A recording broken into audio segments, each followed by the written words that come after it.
Shalom alaihim Bisem Yesua Hamasiah. Salam sejahtera di dalam nama Tuhan Yesus Kristus.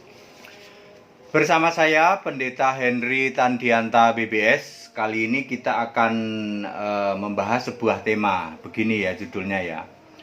Memahami Alkitab tingkat tinggi. Sengaja saya memakai istilah memahami Alkitab tingkat tinggi.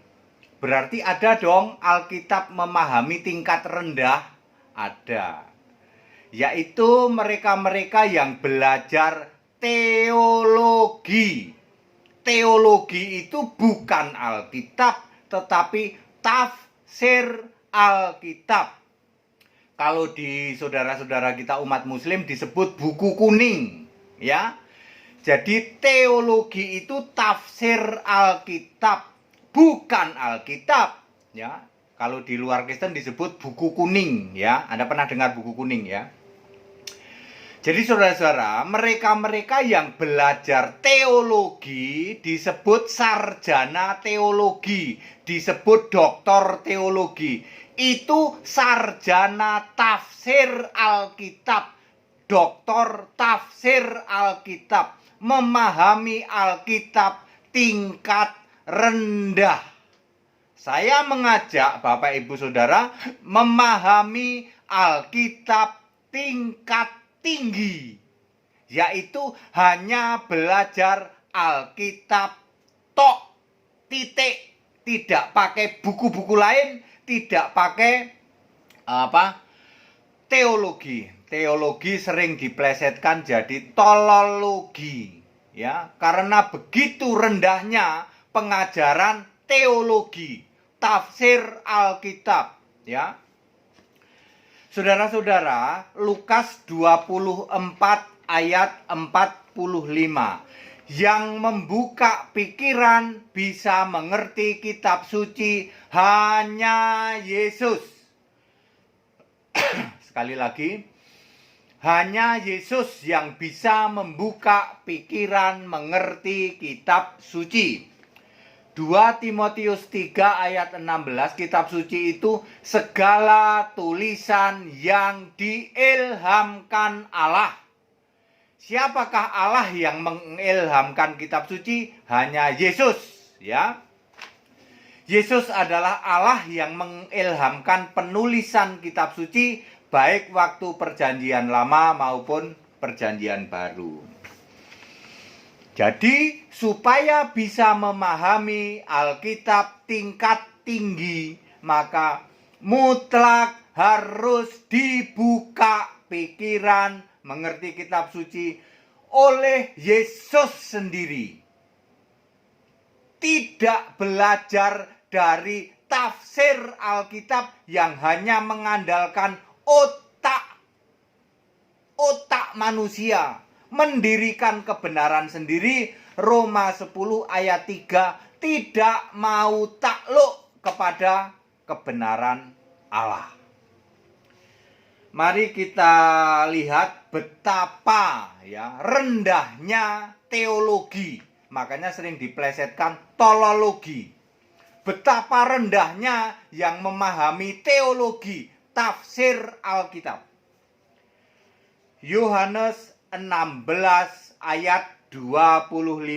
Bapa itu kiasan Yesus, dipakai untuk Yesus karena Yesus sebagai manusia, dia memakai kiasan untuk dirinya sendiri, yaitu Bapa.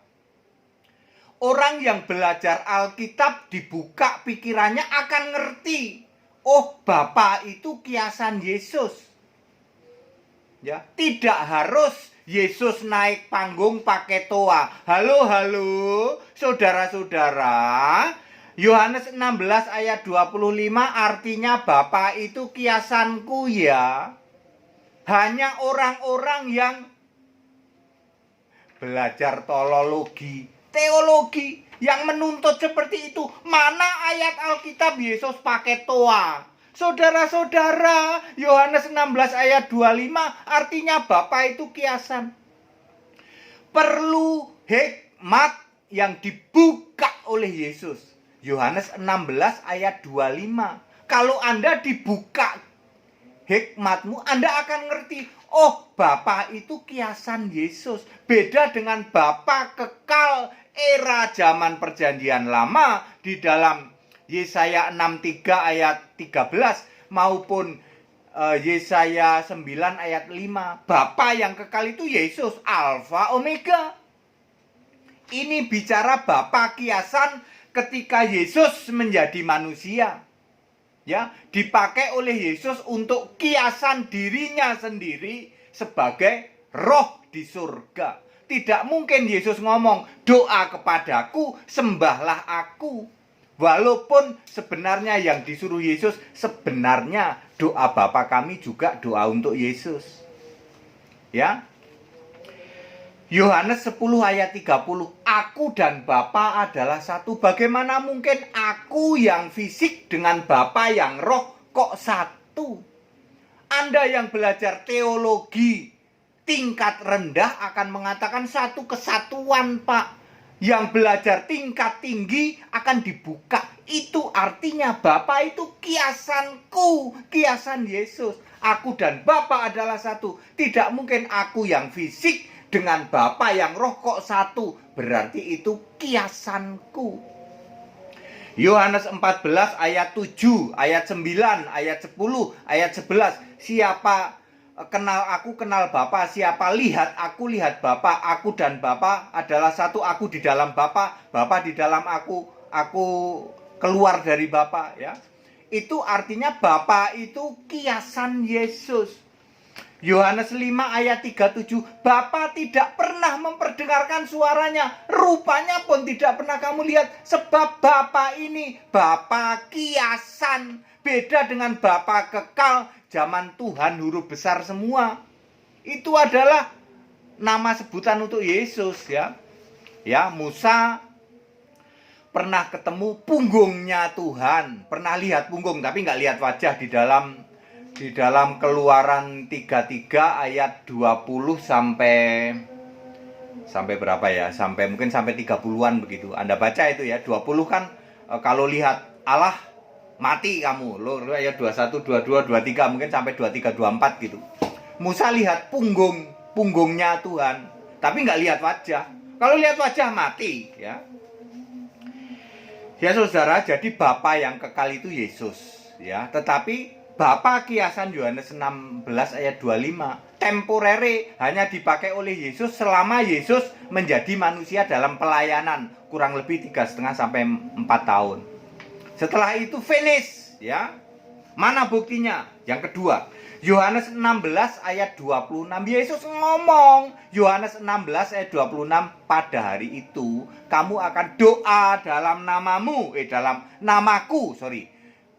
doa dalam namaku dan tidak lagi aku meminta kepada Bapa bagimu. Yesus bukan pengantara lagi, ya. Doa kepada Yesus, otomatis baptisan dalam nama Yesus, menyembah itu Yesus. Tidak ada lagi rasul-rasul yang doa Bapa kami, nggak ada.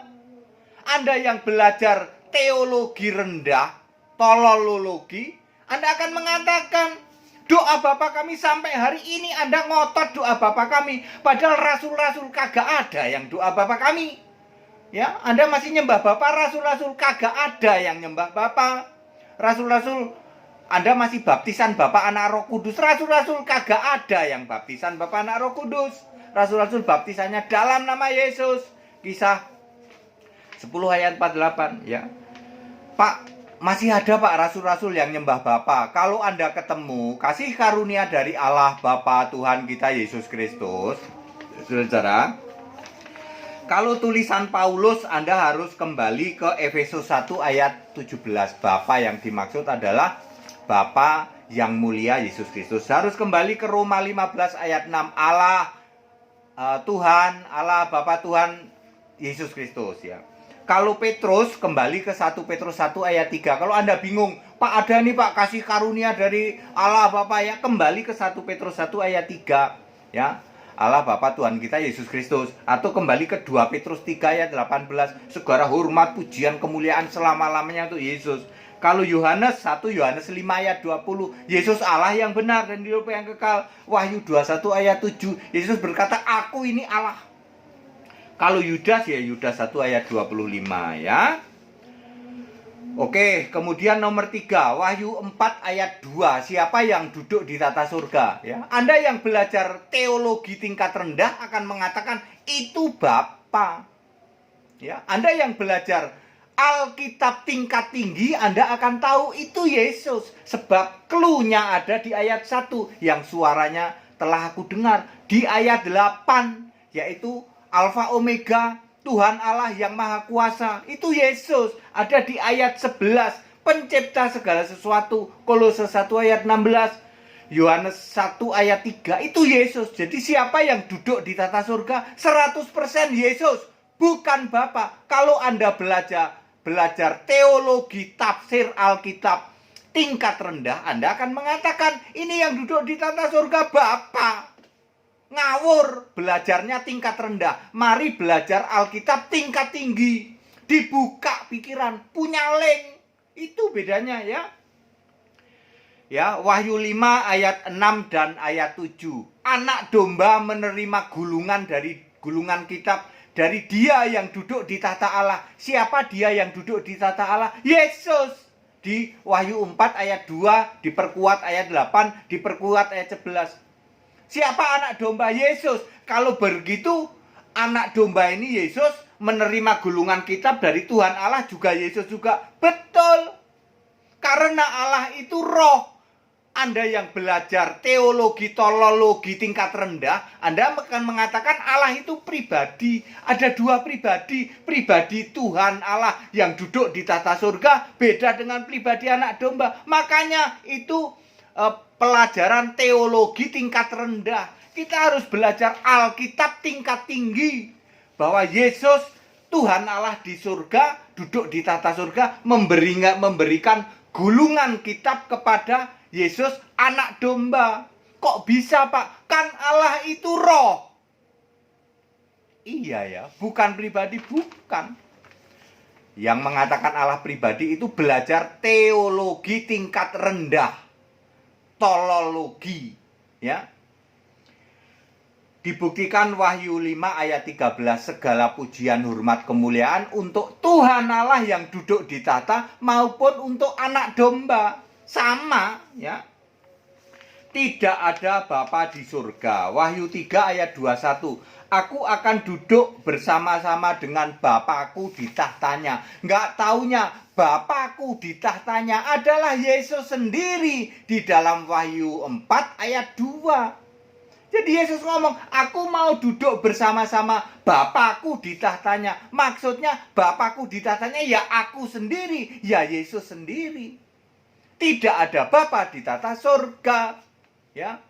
Anda yang belajar teologi tingkat rendah, tolologi, Anda akan berkata yang duduk di surga itu Bapa. Lalu Anda bikin penyesatan. Mana ayat Alkitab yang mengatakan yang duduk di surga Bapa? Tidak ada.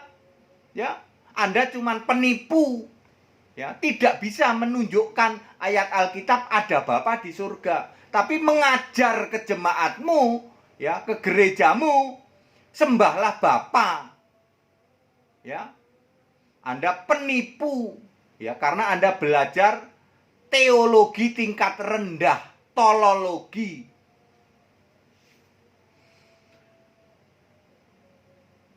Lalu keempat, Kisah 1 ayat 11. Yesus yang naik ke surga akan datang dengan cara yang sama. Betul, nanti yang datang tubuh kebangkitan. Siapa yang datang? Anak domba di atas awan, ada di dalam 1 Tesalonika 4 ayat 16 sampai 17. Dalam Matius 16 ayat 27 atau di dalam perjamuan kawin anak domba. Wahyu 19 ayat 6 sampai 10. Ya, yang datang nanti betul dengan cara yang sama, ditutupin awan lewat awan dengan cara yang sama, tubuh kebangkitan, tapi namanya bukan Yesus. Anda yang belajar teologi tingkat rendah, tolologi, akan ngotot yang datang nanti Yesus. Ayat Alkitab mengatakan yang datang anak domba. Caranya sama, pakai awan dengan tubuh kebangkitan. Memakai nama sebutan atau memakai gelar. Apa itu? Anak domba. Di Indonesia anak domba. Di Amerika the Lamb of God. Di Arab apa ya? Ya, mungkin anak bandot. Itu bahasa Arab ya. Ya, anak domba ya. Bahasa Jawa apa? Anak domba, cempe, ya, nggak tahu ya. Alkitab bahasa Jawa apa? Coba dicek ya. Yang datang nanti bukan Yesus. Kalau pakai nama diri Yesus, nabrak ayat Alkitab. Pendeta-pendeta yang belajar teologi tingkat rendah, tolologi, akan ngomong, Yesus nanti datang kedua kali. Ayat Alkitabnya mana? Yang datang nanti anak domba. Bahwa anak domba itu ternyata Kristus, yes. Dia tidak akan memakai nama diri Yesus. Nabrak ayat Alkitab. Yesaya 43 ayat 10. Allah hanya satu kali dibentuk. Alkitab itu sangat teliti. Makanya nanti yang datang anak domba, bukan Yesus. Jangan Anda, Yesus, aku tolong nanti engkau kalau datang di awan saya dijemput, diangkat. Yesusnya ketawa, yang datang bukan Yesus. Yang datang anak domba. Ya, supaya Anda ngerti, ya, pendeta-pendeta yang belajar teologi tingkat rendah akan ngotot yang datang Yesus. Ayat Alkitab menulis yang datang anak domba. Caranya sama betul di awan. Tubuh kebangkitan betul, tapi tubuh kebangkitan yang sekarang di surga itu. Ya, clear ya, nanti yang datang anak domba bukan Yesus. Matius 26 ayat 64. Anak manusia akan duduk di sebelah kanan yang maha kuasa. Markus 16 ayat 19. Yesus akan duduk di sebelah kanan Allah. Pendeta-pendeta yang belajar teologi tingkat rendah, tolologi, akan ngotot. Yesus di kanan, Bapa di kiri, Allah di kiri. Ya, ngerti nggak Anda maksudnya? Kita harus belajar Alkitab tingkat tinggi. Matius 26 ayat 64. Anak manusia akan duduk di sebelah kanan yang maha kuasa. Nggak taunya yang maha kuasa itu Yesus sendiri. Di dalam Wahyu 1 ayat 8. Akulah Alfa Omega, Tuhan Allah yang maha kuasa. Yesus duduk di sebelah kanan Allah. Nggak taunya Allah itu Yesus sendiri. Wahyu 21 ayat 7. Aku Allah. Pendeta yang belajar teologi tingkat rendah ya akan ngomong Yesus sebelah kanan, Bapa sebelah kiri. Ya. Ya, clear ya. Kemudian ya sudah itu saja, 5 saja ya. Sudah cukup 5 saja ya. 5 saja ya. Saya hanya ingin mengatakan ayo kita belajar Alkitab tingkat tinggi. Jangan belajar teologi tingkat rendah. Sering diplesetkan tolologi. Betapa rendahnya ilmu teologi, tafsir Alkitab. Tidak berdasar Alkitab. Ayat Alkitab very clear, ya. Padat, singkat, dan clear. Ayo belajar Alkitab tingkat tinggi. Ikut sekolah Alkitab di atas rata-rata. Pendeta HTD membuat pengajaran yang sistematis di atas rata-rata paham Alkitab. Dan dijamin benar Alkitabiah. Segala hormat, kemuliaan untuk Yesus Allah yang benar, Allah segala masa, sebelum segala abad, sekarang sampai selama-lamanya. Tetap bersama saya, Pendeta Henry Tandiata BBS. Haleluya.